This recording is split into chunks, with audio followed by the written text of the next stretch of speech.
Let's finally look at integration and analytics. Right here in the settings tab, you'll be able to see how LeaseSync can connect to an asset management system. So whether you have new aircraft face-ins, face-outs, the details of that appear almost instantly on LeaseSync, so you don't have the need for any duplicate entries that are required.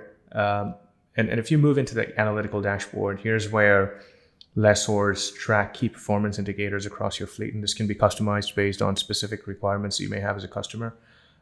Utilization trends, maintenance exposure, shop visit forecasts, operational environment, landings in unauthorized jurisdictions, and these are some examples of trends that you can monitor. And every widget updates automatically as and when new data sets are ingested and validated.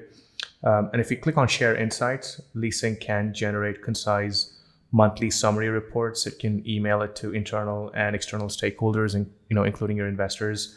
And the system just becomes your automated reporting engine, delivering decision-grade insights without any manual effort.